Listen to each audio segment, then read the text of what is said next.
Papa nga di akaron nga kagabi kahapon. Ubo lang siya. Okay, mga bata, mag-behave. Hindi ko makakaw spaghetti para masama mo. Okay. Isa'y gusto magkaw spaghetti?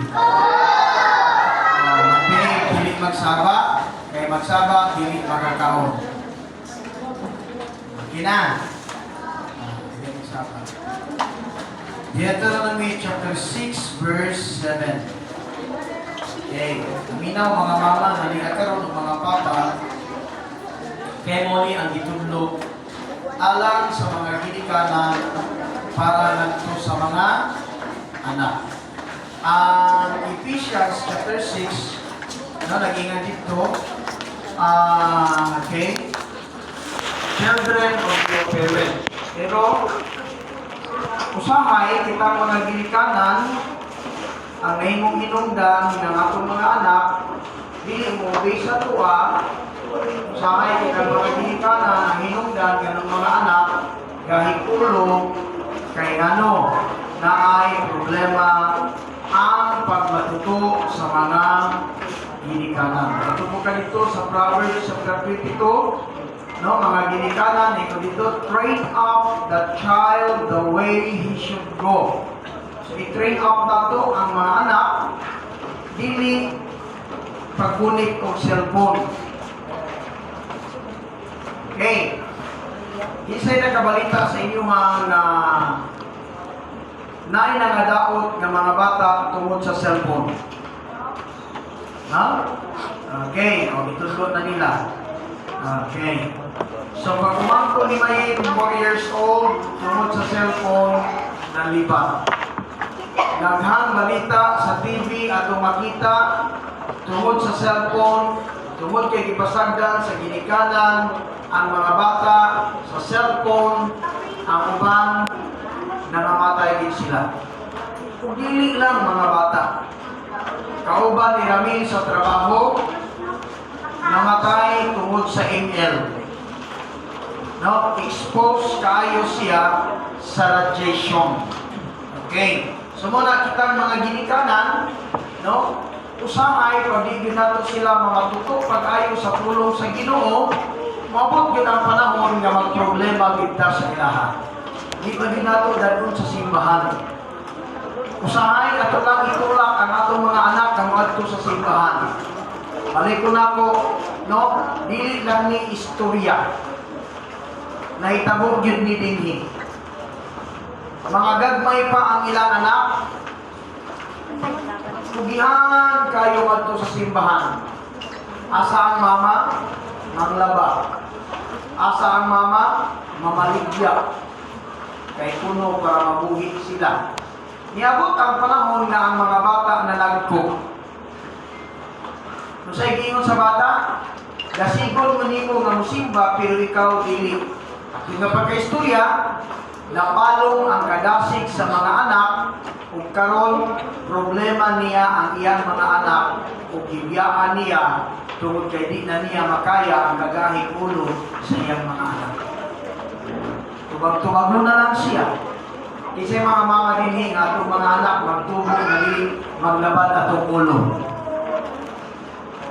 May mga mama dinhi, may mga papa.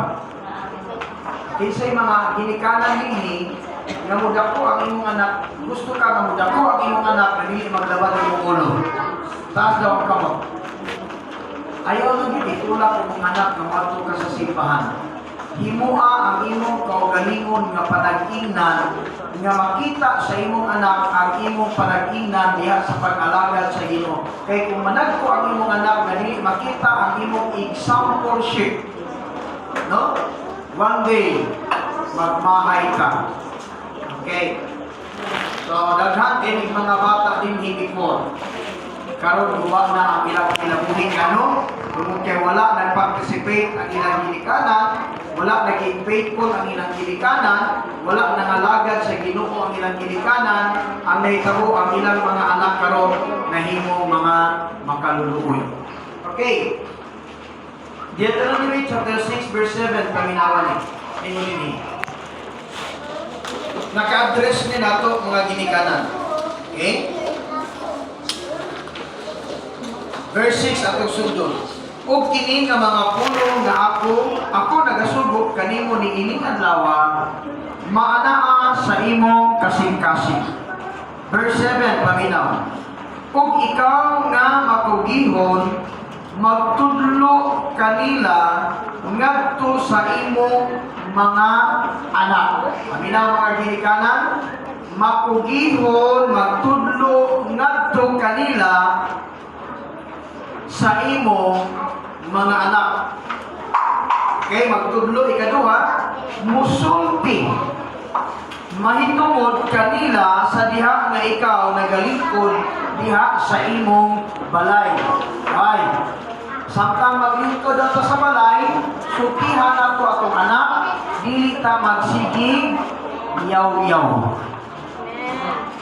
Badlungon man ang mga bata, pero kinahanglan imong yung pasabton ang imong mga anak. Ayaw lang sinigyaw-yaw. Kunyag sa putod paginta, at pag yung inon itong mga anak, huwag mo yung mga pulos, huwag mo yung mga hinungdan. So pala yung sulti. Siguro di naman mo mamalikas to. No, parehas ang mong silingan dito sa Davao. Pag iyang anak magpabadlong, dugay mo uli suguon, iningabot sa balay, ingay, o di patay. No, pagkamatay, pinakilak na yun siya. So wala mo siguro yung mamalikas sa ito din. Pero ang imong giingon nga walay pulos, walay hinungdan, walay buot, di na mawala sa ilang una-una. Ikaw ang nagbutak og tunglo sa imong anak. Ikaw ang nagdaot sa una-una sa imong anak.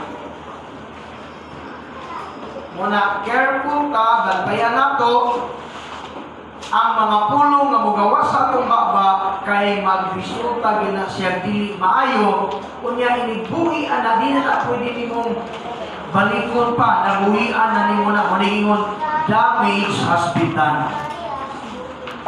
Abi lang imo wala na silang una-una. Pero ang imong anak, labi ng imong anak kanang high achiever, ang imong anak bright, ay di nila na malintan.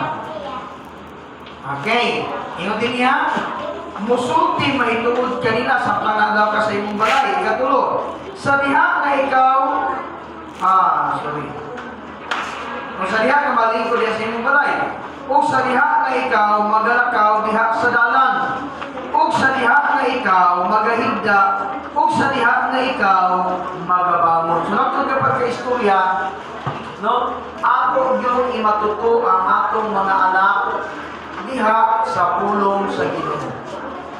Maymaya nato sila kung unsa ka importante ang pag-alagad sa Ginoo. Kung unsa ang kinabuhi nga naa diha sa kabubuton sa Ginoo. Okay. So tunay pipila ka mga butang ng tao, matot pa rin. Una, kita ang mga ginikanan kinahanglan mahimutang gitawag intentional ngadto sa atong mga anak. Okay? Kung sa maning intentional, tinuyo, tuyo, no? Intentional teaching. Okay? You shall teach them diligently to your children. Okay, tudlong daw ang inyong anak nga makugihon. Ako daw, dili kalisod mo pasa. Okay, passing down your faith is an accident. Dili daw di aksidente.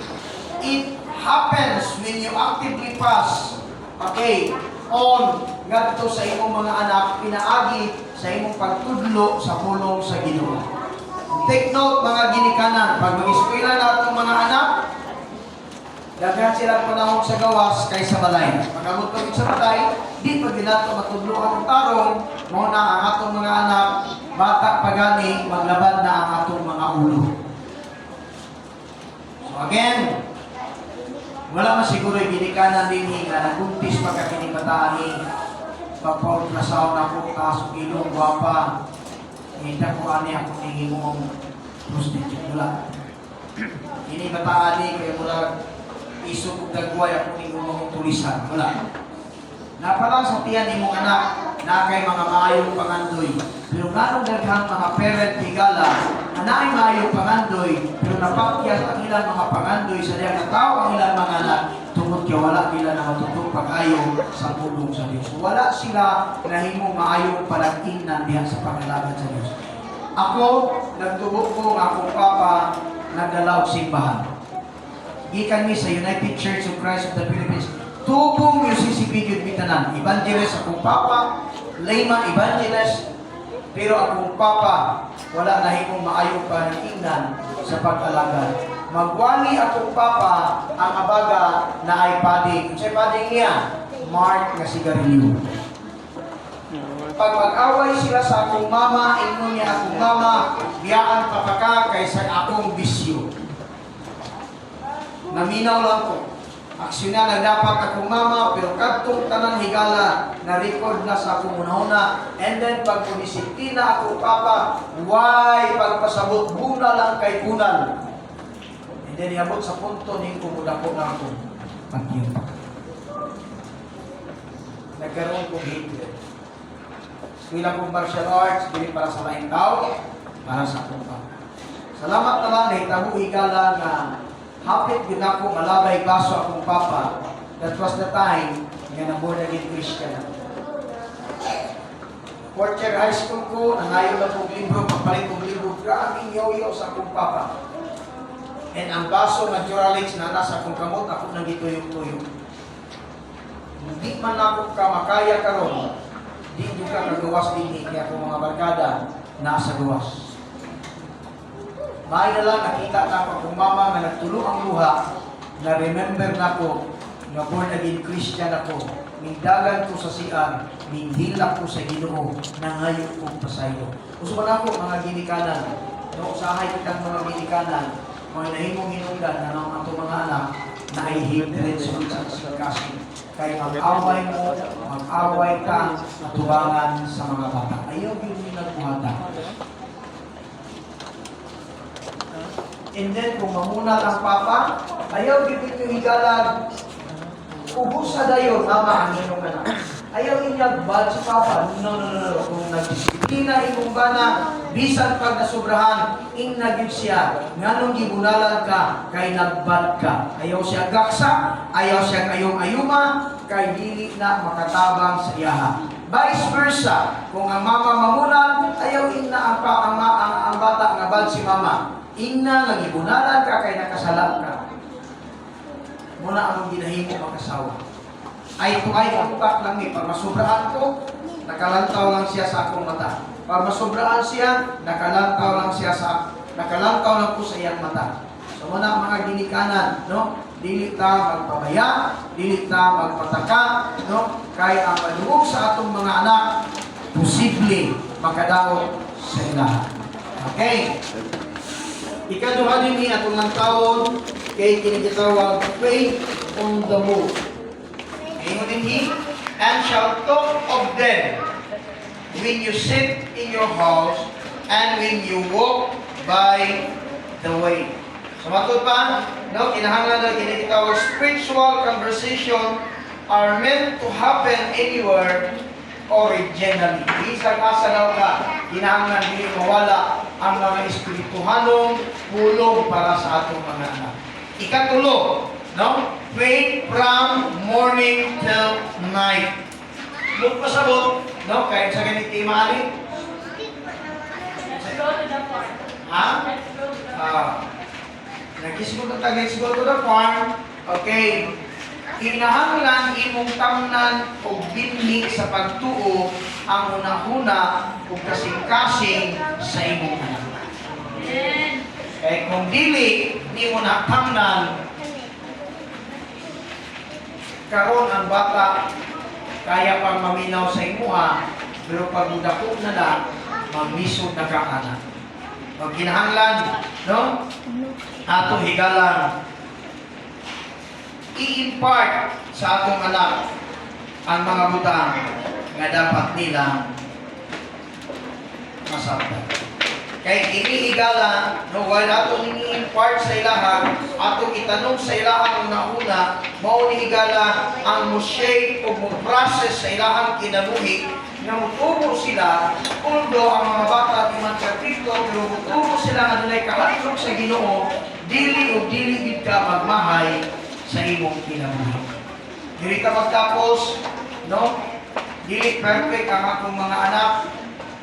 Sa dihang nag-eskwela sila sa radyo, si Maureen, ang akong Hildes, ang rason na nung eskwela siya igalag bukid nun, kay dili siya gusto na among kontrolon. Kay nabumbard na siya sa mga dos and don't. Pero sa dihang ato siya bukid nun, ang pulong nga natanong sa iya una o kasing-kasing, maunay nag-remind sa iya, bisan pagalitan siya sa mga classmate o mga ilimnon, ang pulong nga natanong sa iya una mauhigala ang natatak sa iya una o kasing-kasing, nga dili niya buhaton kanan mga butana, bisag wala ang iyang ginikanan, kay ang Ginoo naglantaw sa iya. Maunay atong itanong sa iya kung sa kaimportante ang pulong sa Ginoo. Dili igo nga ikaw nakaila sa Ginoo, dili igo nga ikaw igala mo angkon nga kay reliyon, himua imong kaugalingon nga palaginan nga makita niya. Literally, nga ikaw ginikanan, naguna diha sa pagpangalagad sa Ginoo. Nagingon ang mga bata, excited kayo na mga sa Sunday School. Pero pag malagpo na, wala nakita ang inyong exampleship, ginikanan, mabot din ang panahon na magmahalitan. So ang atong tema karon, let's go to the farm. Okay, itanong ang binhi nga pulong sa Ginoo sa una-una o kasing-kasing sa iyong anak, i-review ang atong verse na atong gibasa karon, Deuteronomy chapter 6 verse 7, papalandungi kini, unya pangayong kabaw sa Ginoo, unya imatuto ang imong anak pinaagi sa pulong. Dili o dili ka magmahal pagpa-develop ni sa iyang kasing-kasing. Nasabtan ba nato?